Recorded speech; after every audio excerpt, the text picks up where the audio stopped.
Ladies and gentlemen, we've now come to the conference summary session. If for any reason you have been unable to attend any sessions in the conference, you will now get to hear a concise summary of the conference. We have the pleasure of having a respected precious metals market strategist, Ms. Joni Teves, Director, Precious Metals Strategist UBS, to present the conference summary for all of us. So ladies and gentlemen, our friend has been working really hard for the past 2 days, so let's give Ms. Joni Teves a big round of applause. Thank you. So if you guys were at the session that Alistair had yesterday, I have the exact opposite problem. The microphone and the podium is always too tall for me. I don't have any slides for today, and for very selfish reasons. First, I'm not exactly sure how my compliance department would feel about putting up slides of other people. And the second is, hopefully, without any slides to distract you, you will pay more attention to what I'm saying. So those are my two short disclaimers. Good day, everyone. It is my pleasure to be here today and try to give you a reasonable wrap-up of the entire conference. Try is the key word here because it seems an impossible task to actually condense so much information and insight into the 30 minutes that has been allotted to me, although the timer is not on, so maybe I can go on for as long as I like. So, you know, Albert came up to me last night at dinner and asked me if I had a tough day. A lot of you might have seen me scribbling furiously at the front yesterday, and I told him absolutely it was a tough day, and he told me, yes, you look like you've had a rough day. So thanks, Albert. It is truly an honor, though, to be here and do this wrap-up for the conference. I thought I'd start off by giving some general observations before drilling down to some of the key takeaways for each session. So I've narrowed it down into 4 kind of broad categories. First, I felt that it was very clear that Asia is very keen to grow its gold and precious metals markets, create opportunities, remove barriers, and partner very closely with global players such as the LBMA to take advantage of existing expertise and knowledge. The Belt and Road Initiative was also a theme that I thought seemed to run through many of the discussions from the sessions yesterday, and certainly one of the factors that will create plenty of opportunities for players in the region. Efficiency and cost effectiveness were also common themes, I thought, especially among the discussions, and in particular, the role that Singapore could play given its proximity to the terminal markets in the region and an overall environment that is supportive for growth and innovation. Finally, there seems to be a keen interest in a more formalized kilobar market, although the discussions here seem to be in its very early stages. Given the importance of kilobars in this region, it seemed clear to me that there is a desire for some standards to be set, yet the details on how the market should look like exactly are still a bit vague at this point. So, the opening session yesterday was kicked off by Mr. Martin Huxley, chairman of the SBMA, and he gave us a good overview of the SBMA's work, its reach across the region, and plans for the future. It was quite an impressive speech, given that he only had 5 minutes to pack all that information in, and it certainly set the tone for the rest of the speakers to keep to their allotted time. That is the efficiency that I mentioned earlier that was clearly at work here. Mr. Ted Tan of Enterprise Singapore then walked us through Singapore's growing role in the global precious metals market, and in particular, giving us a rundown of why Singapore as a hub would make sense in this region. First, he mentioned deep financial liquidity, Singapore being a top wealth management hub globally, efficient and trusted legal system, and a conducive environment for innovation. Then, we had not 1, not 2, but 3 keynote speeches. Dr. Paul Fisher, chairman of the LBMA, but also an ex-central banker, focused our attention on risks. First, he highlighted regulatory changes after the global financial crisis and how this has created and continues to create challenges, particularly those that have to do with liquidity. Second, he mentioned monetary and fiscal policies creating risks, especially in the potential for missteps and the negative implications that this could have on Asian economies. Included here, I guess, would be also geopolitical tensions globally. In true central banker fashion, true central banker cautiousness, he did say that the world seems to be doing well, and yet there is still lingering sense of doom. Finally, Dr. Fisher also raised the issues of sustainability and transition risks, but here there could also be opportunities as environmental issues and responsible sourcing increasingly become part of the debate. And then we go to Mr. Alistair Hewitt from the World Gold Council, who then got us thinking about 5 to 10 years into the future. It's very difficult to make predictions, he said, and I believe him because as an analyst, it tends to be my day job. But Alistair highlighted some of the key and broad trends that will matter in terms of thinking about the future. So he said, consumers in the Asian Pacific region will become richer, but their preferences will change. New markets could open up and become more efficient, but technology will also create disruptions. Regulations will vary and change, and so will the global financial landscape. The points that stood out to me was that, first, there is expected to be 800 billionaires in Asia over that time frame, more than any other region in the world. That's a lot of spending power, which could have some spillover effects on gold. The second point that stood out to me is that I can't believe that the cutoff point for the older age group was actually 30. So that made me feel very old. When he was talking about generational shifts and how different generations have different preferences and different attitudes towards gold.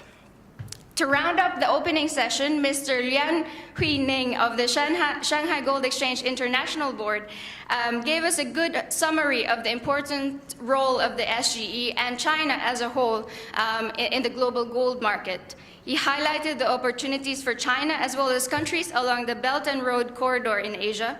And the theme that did stand out for me was certainly around the cooperation among these markets, opening up these markets. And it seems that gold is at the forefront of China's internationalization.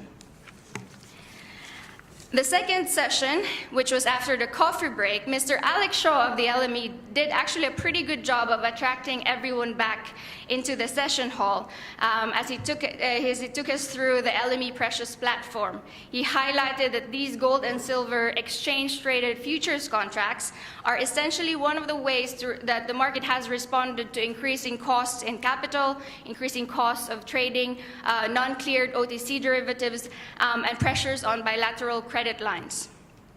The roundtable that followed, chaired by Mr. Albert Chang, CEO of the SBMA, and representatives of various markets in the region was also very enlightening. So as an analyst, the thing that got me very excited during that session was a table summarizing import tax and VAT across various markets. That was a pretty nifty guide to, as a snapshot for the market. It was great to get an overview from Mr. Kin Maung Han about the market in Myanmar and its plan to integrate further into the global market through initiatives such as allowing up to 35% ownership, 35% foreign ownership, and setting out a regulatory landscape that allows for growth of the gold market. Mr. Hun Trung Can talked about Vietnam's liberalization of the gold jewelry sector, and which sounds quite exciting, as well as its plans to set out a broader gold management policy, seemingly taking inspiration from experiences of other markets like India with the gold monetization scheme, the gold sovereign bonds scheme, and also from Turkey with gold deposits at the central bank counting against reserve requirements. For this market update on Cambodia, what was striking was how young the country is, with an average age of 24 years old. And its gold market also seems relatively young, with much room to develop further. But the link, in spite of this young market, the link to physical gold through cultural traditions and investment appears to be very strong, so not quite yet affected by these changing preferences across different generations. It was encouraging to hear about developments in the mining sector with exploration licenses being issued and the government's general receptiveness to foreign investment.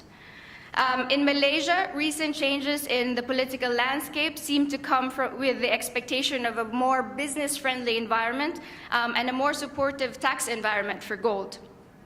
The session just before lunch is always a tough one, but Mr. Brian Fung, CEO of the CGSE, did a great job of keeping everyone's attention, even though I expect everyone was very hungry at that point. He showed us a video clip, and one couldn't help but be excited about further integration in the region, integration of various aspects in the market, such as supply, demand, trading, and storage, and the possibilities that the Belt and Road could bring. Session 3 was the post-lunch panel discussion on financing the precious metal supply chain, and it was definitely not one to miss, except even though it's usually siesta hour at that point. It was chaired by Mr. Sanil Kashyap from Scotia, with participation from Mr. Unesh Rubai from Wheaton Precious, Mr. Bart Malik from TD Securities, and Mr. Michael Mezarek from Belcombi. Unesh explained to us quite thoroughly and concisely how streaming models work. A takeaway from that discussion on streaming is that it's important to have the right formula. Regulatory and political jurisdictions do matter, and that's probably why you're not seeing a lot of streams in Asia. And what tend to be effective streams are those that involve base metal mines with precious as byproducts. Bart then gave us his forecast for gold this year and next, and I hope you paid attention to that because Bart won the LBMA forecast for last year. You can ask him what his forecast was again later. I'm not going to tell you. He generally expects stronger gold prices into 2019, given US dollar weakness and how low real rates will linger in the market, with the end of the tightening cycle coming up. A more attractive price environment will then, and a growing demand for gold will then pave the way and encourage mine supply growth. Michael looked into his crystal ball and said that 2018 will be a pivotal year. He noted that refineries are the heart and soul of the physical precious metals market, essentially sitting in between producers and consumers. But there are challenges, the market is changing, and probably so is the role of refiners. One key point that he made was that perhaps what lies ahead is a digital future for physical bullion. I'm not quite sure I can fully reconcile that concept of physical and digital in one. So that sounds like an exciting concept that we would probably discover in the years ahead. The fourth session was about building a harmonized and fungible kilobar market in Asia. And this session actually raised several very interesting points. Albert, who chaired this whole discussion, noted that these types of conversations have typically occurred in small groups up until now, but there is definitely a need to address it more widely in the market. In particular, issues concerning kilobar standards, preferences for certain brands, fraudulent bars, and whether a harmonized solution is actually possible in Asia. Mr. Gordon Chung, Deputy Chief Executive of the SBMA, gave a great summary of each market in the region, again highlighting Singapore's unique position in that although consumption here is actually limited, it has an excellent platform and infrastructure for participants to get exposure to the rest of Asia. Taking the discussion further, Ms. Ruth Crowell, CEO of the LBMA, did a great job setting the stage for further discussions that followed, giving us an overview of the LBMA's involvement in this space. She made it clear that LBMA does not accredit kilobars, but noted that the market seems to have a lot of interest in having set standards similar perhaps to what we have for large bars. What the LBMA is currently doing is getting proposals regarding gold supply and bar integrity, and has actually received quite a number of proposals so far. And the next stage would be to produce a short list by the end of the year. What was clear to me during this panel discussion was that the LBMA is open to continuing these discussions on kilobar harmonization. Matthew Keane, Managing Director of Responsible Gold Trading at DMCC, then went on to give us an example of a specific process to address kilobar integrity issues with the use of technologies such as blockchain. Ironically, Matthew did actually face some technical difficulties with his presentation during that time. They were quickly resolved. The discussion on how the entire supply chain can be linked with blockchain technology to effectively track each stage of the process was very interesting, I thought. I like the idea that each participant, consumers, refiners, vault managers, all have to bear the risk and bear the responsibility in this entire process. Key questions Albert posed to the panel, the largest panel I've ever seen in my life, was first, can the large bar good delivery list be applied to kilobars? Or do we need a specific separate list for kilobars? The second question was, can a clearing mechanism be set up in Asia whereby there's a way to offset local London versus local Asia liquidity? So the things that I gathered from the panel's responses were, first, having an LBMA kilobar standard doesn't necessarily mean that London vaults will start accepting kilobars. There is definitely an interest in the market for these standards, and there is openness among the panel members to continue this discussion going forward.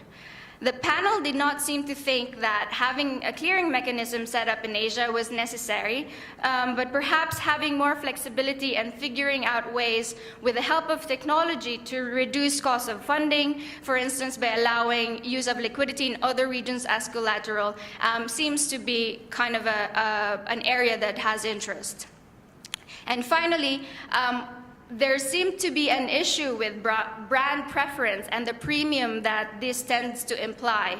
And the idea of having a kilobar standard for the market could potentially eliminate this, making pricing more attractive for consumers that are a little bit more indifferent to brands, but only want some sort of minimum standard that they can trust. More granularity in the data, in the supply data, is likely to exacerbate this issue.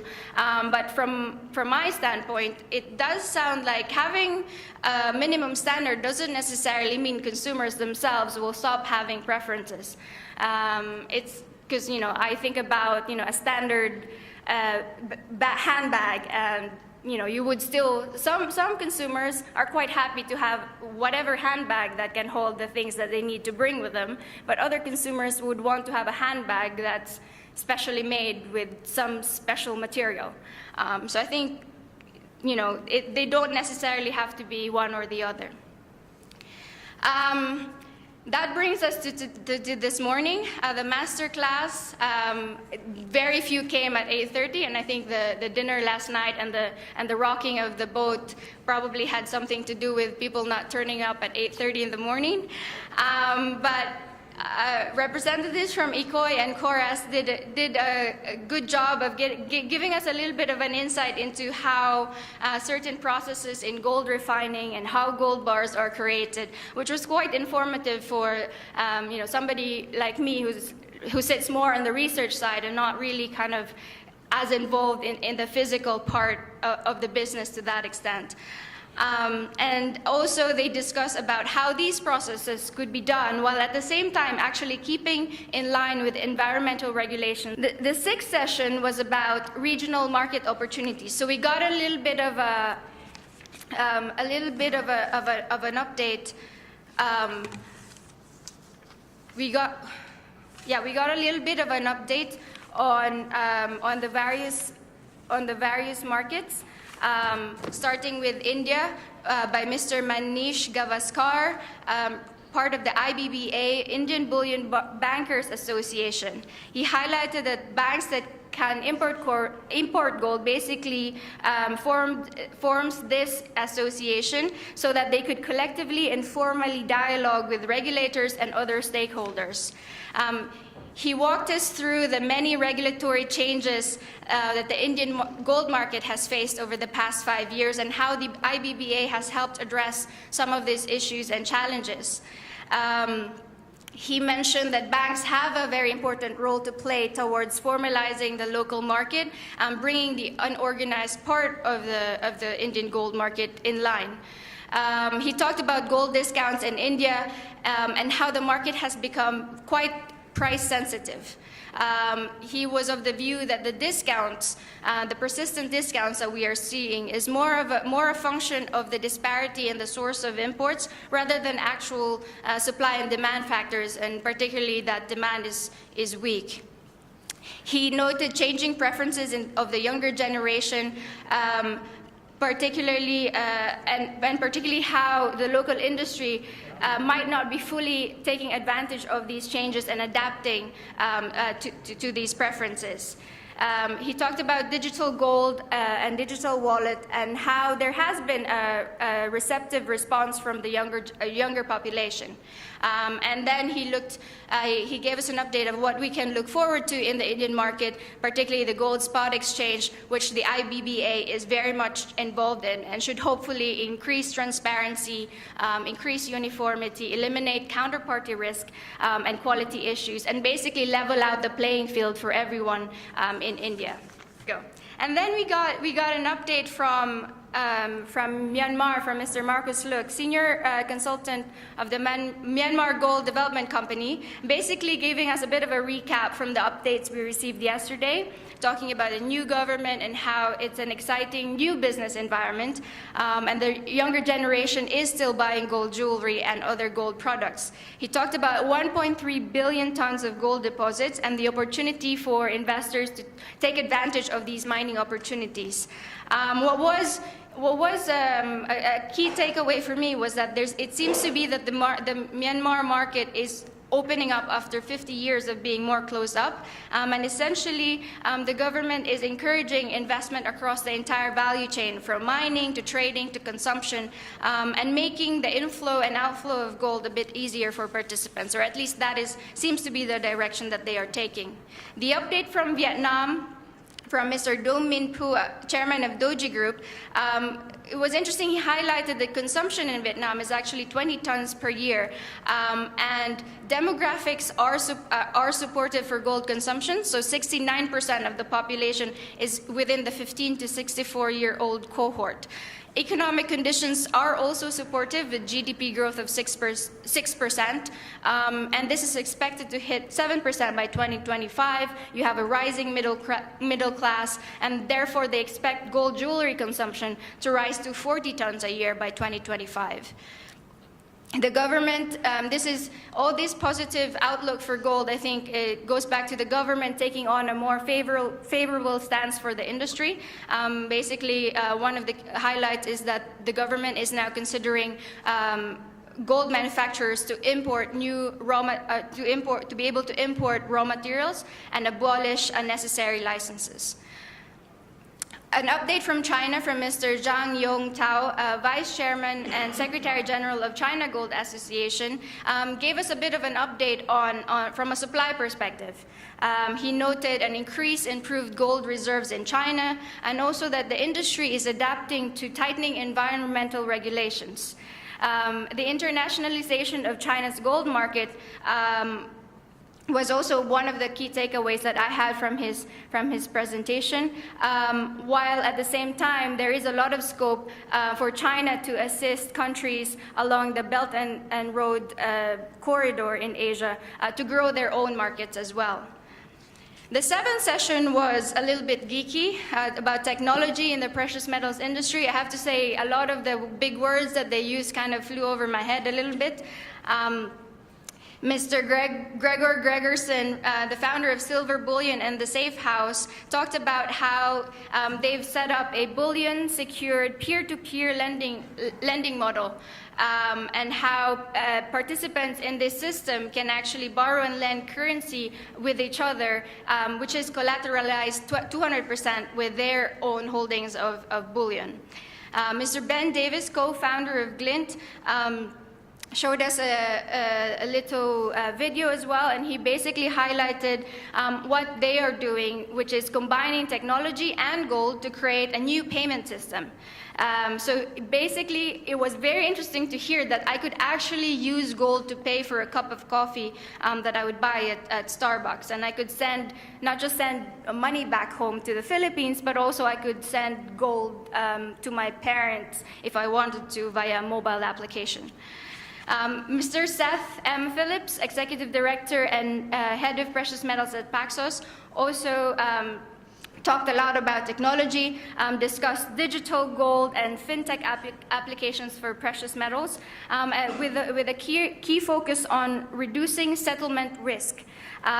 So for their company, they're involved more with wholesale rather than retail players. But the idea is basically to streamline the settlement process, unlock more capital, allow for more flexibility to move metal around different regions, and improve the trackability of where this metal is actually coming from.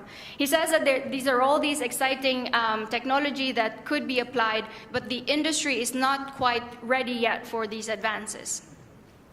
And finally, Mr. Scott Austin, Senior Vice President of Everledger, talked about digital platforms of trust and establishing a provenance using blockchain applications that are already being used in the diamond industry. So again, here we see that how the precious metals market is kind of tapping on existing expertise that are perhaps outside our market right now that can be applied to our market. So from my understanding, blockchain technology involves distributed ledger, and there are issues such as KYO that I've never heard of before, which is know your object. And then KYC, which is know your customer, whereby participants would have to be onboarded to ensure that parties within the system are all trustworthy.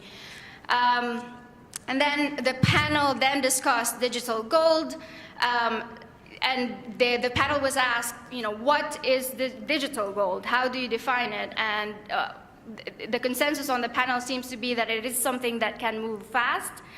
It's something that has seamless integration with the internet, and very much heavy on technology.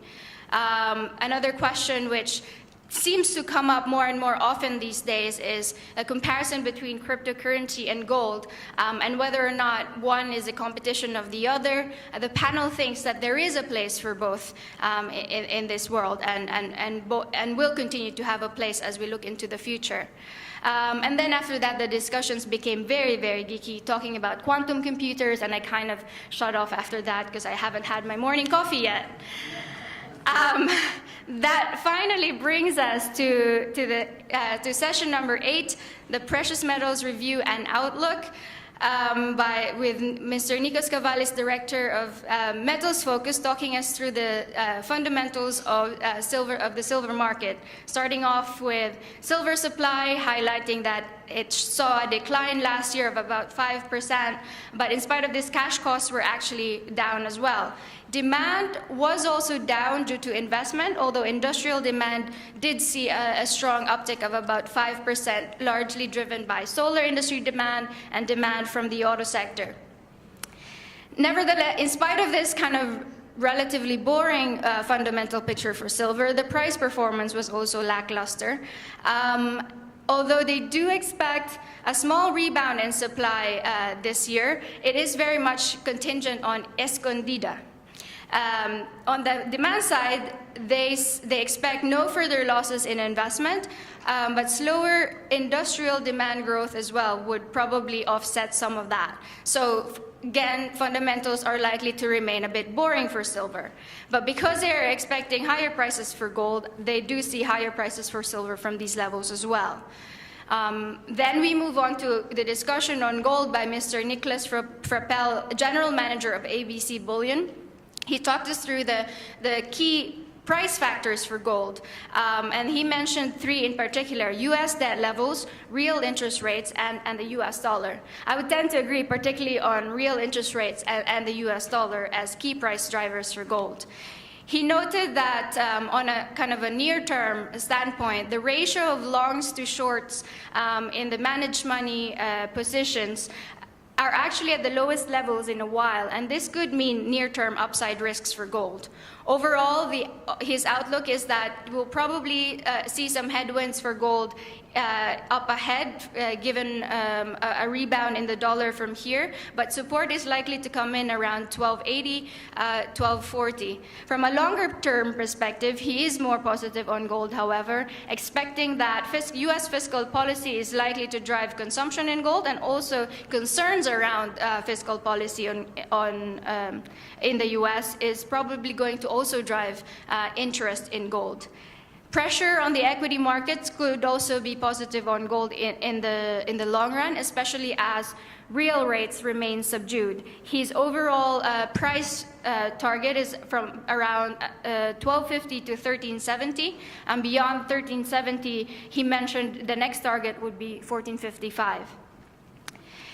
Mr. Bruce Ikimisu, head of the Tokyo branch ICBC Standard Bank, then discussed the PGMs. But before he went on to discuss platinum and palladium, he did make the comment that there are less Japanese participants in this conference this year, and he was a bit sad about that. Platinum and silver, in his view, have actually been the losers in the precious metals market, he said, and gold and palladium seem to be the winners. Platinum's underperformance, he thinks, is due to the limited investment demand, given there's strong competition from gold. So investors are generally more interested in gold than in platinum. But he thinks platinum's downside is actually now contained just under 900, where production costs are sitting. But the upside is very much dependent on gold. He thinks that if gold can go back towards 1400, then we probably see platinum around 1000 and higher as well. He does think that platinum has hit the bottom of the range at this point, but we will probably continue to see range trading from here. For palladium, he acknowledges that the market is tight. Price will probably stay well above $1,000. And switching, a lot of conversations in the market are about switching between platinum and palladium loadings, but that's probably not too easy from his standpoint. It'll probably take a couple of years for automakers to actually go down that path. And then there was the discussion, the Q&A discussion just before I came on, which you will understand if I won't summarize that as well, because it literally just happened. So I guess that's it for me. Unless there's any questions, I'm not sure. This is the forum to ask me any questions, but if not, Albert will give his closing remarks, I think. Thank you very much. Thank you.